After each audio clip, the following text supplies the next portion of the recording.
Welcome to Music's the Hang Up.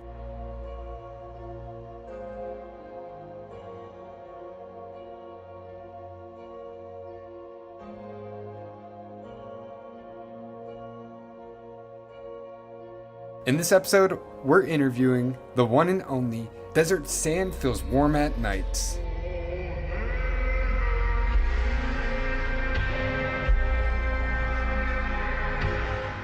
I'm super excited about this interview. It's one of my most high profile, I would say, and one a lot of people have been asking me to do. So welcome him to the show.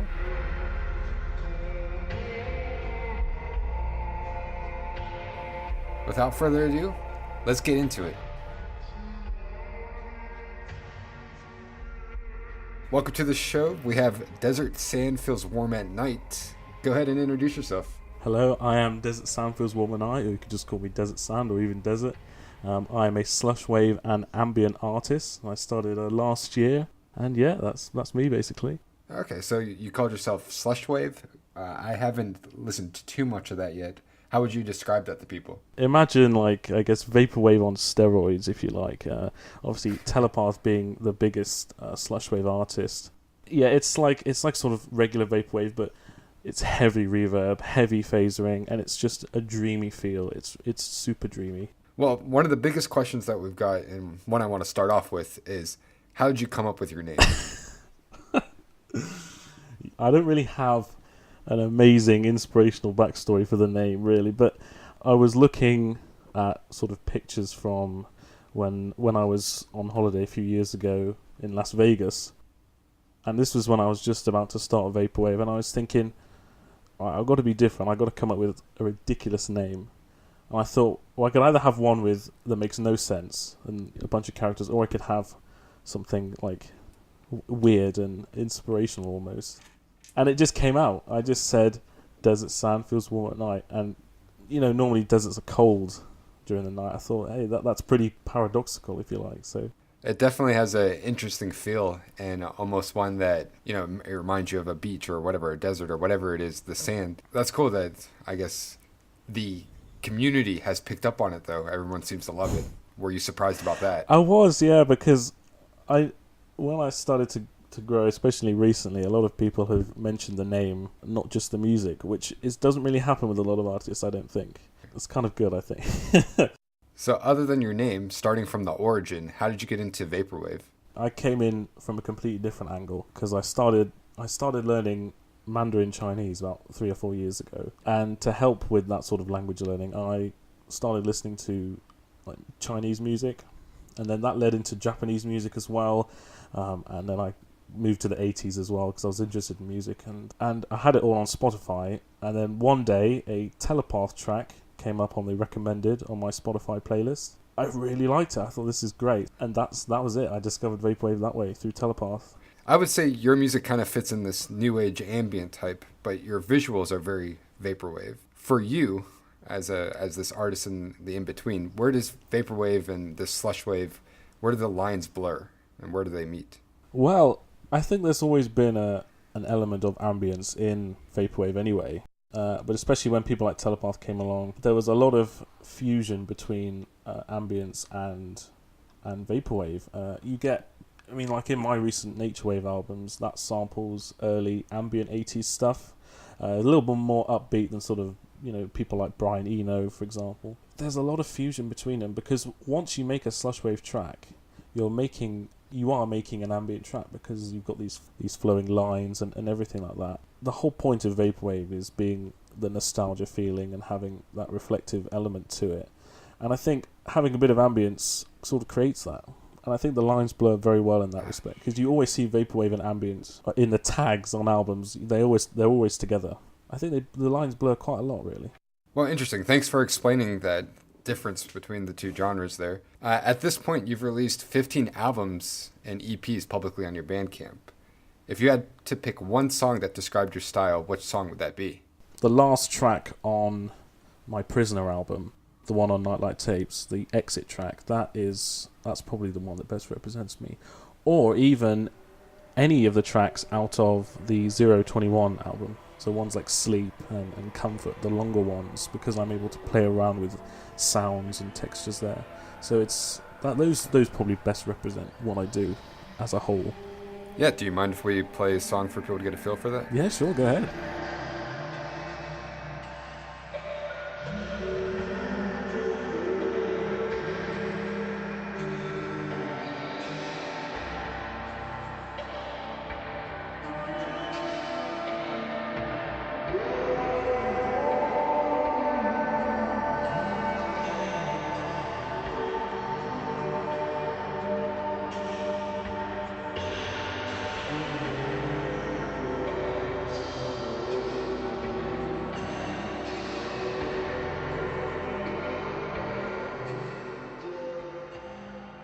Yeah, so that's interesting that you bring up the fact that a lot of your songs are very long, which is kind of the opposite of what a lot of vaporwave is. It's much smaller crafted.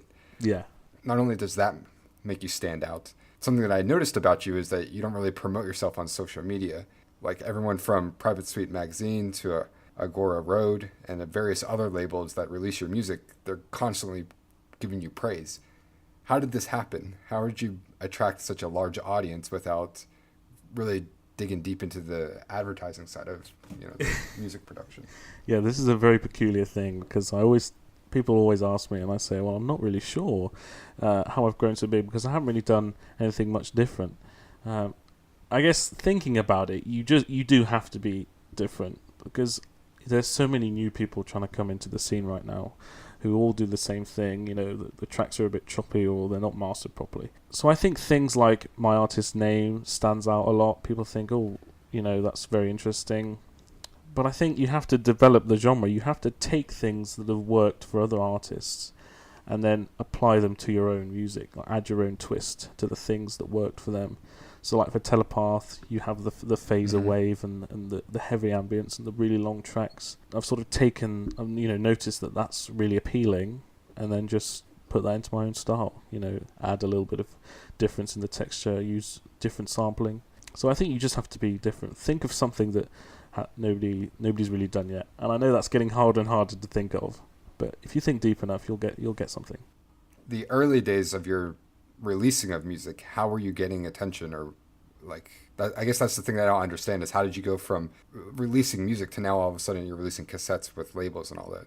I had a slow start as well. It took me like 3 or 4 months to actually even get like a play, one play. I think the main breakthrough for me was when I released Sparkling Water on Palm 84. Don't be afraid of big labels, even if you're a new artist, because vaporwave labels, they try and encourage new artists to join them. If a lot of labels are saying no, then probably reconsider what you're submitting to them and say, could this be changed? Could this be better?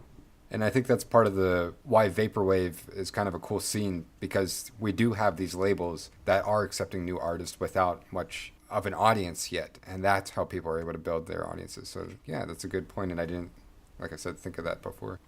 What inspires you to create not only these album arts, but then these sounds that go hand in hand with them, or at least it feels that way? I actually live deep in the countryside, so the nearest city is like 50 miles away, and I do a lot of walking. So when I'm out and about, I guess I sort of pick up on nature and the environment and the atmosphere, because it gets very humid up here sometimes. I put my feelings into the tracks, I guess, because I kind of just sit there and look outside, and then I'm gonna make like my nature wave albums. I was heavily inspired by the sounds of the trees outside and all the birds and everything, because it gets very quiet when you're outside of the city, and when you don't have any bustling city life around you, which a lot of vaporwave is, then you go to the nature side of things, and I think slushwave and ambient fits this environment very well. Yeah, that is interesting that for your music it is the opposite. It's not the city life, it's that nature side, and again there's another point of view standing out different from other artists. So what is the process of making music like once you're at the DAW, or do you use synthesizers, and how do you get that texture that you build up? I mainly use Logic Pro as my main DAW. When you make something like slushwave, you've got to think about what you're layering.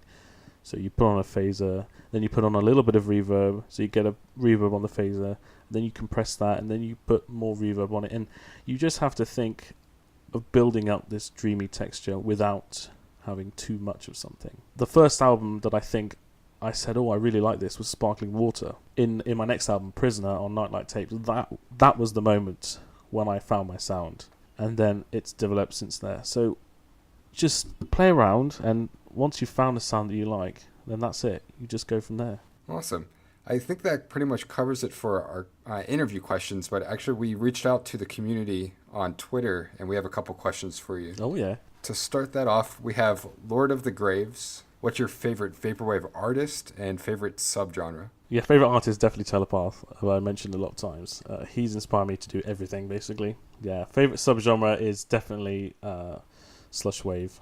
What are your thoughts on sampling, and what percentage of your music comes from sampling? And this is by Eric Roy. I think sampling is a very good way to express feelings, because you're not putting too much effort into the actual music itself, but you're putting effort into the feelings that you're trying to cross. Yeah, there are a lot of low effort stuff that people just slow down, and you had the whole PZA thing recently of him stealing from other artists. But if you take something, when you take a sample and you make it into your own thing, then I think that's really good, because you're showing your audience a different side of yourself through sampling, and you don't have to worry about the music sounding too bad, because you've got these beautiful samples that you can produce through. So, and I say about 98% of my stuff at the moment is sampled. I have a couple of original tracks on the early albums, but especially recently it's all been sampled stuff.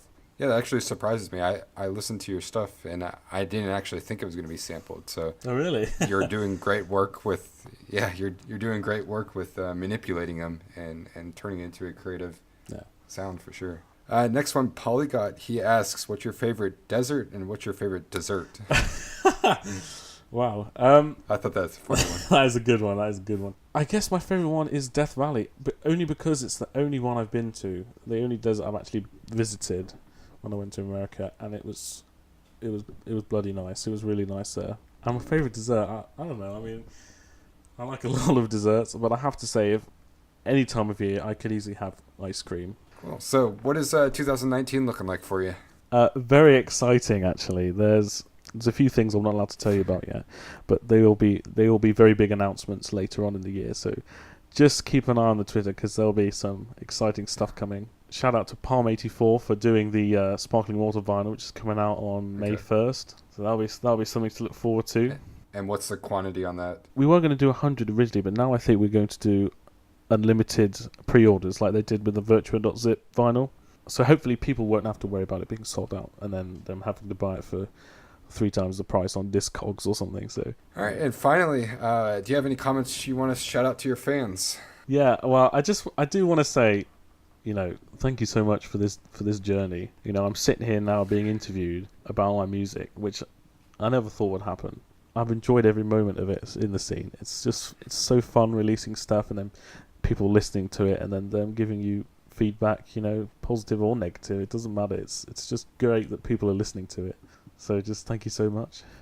Yeah, dude, congratulations on all the success. And yeah, thank you very much. For people that haven't had a chance to check you out yet, where could they find your music? Well, you can go and follow me on Twitter at Desert Sand Vapor. You can go to my Bandcamp, desertsand.bandcamp.com. So yeah, go follow me on there.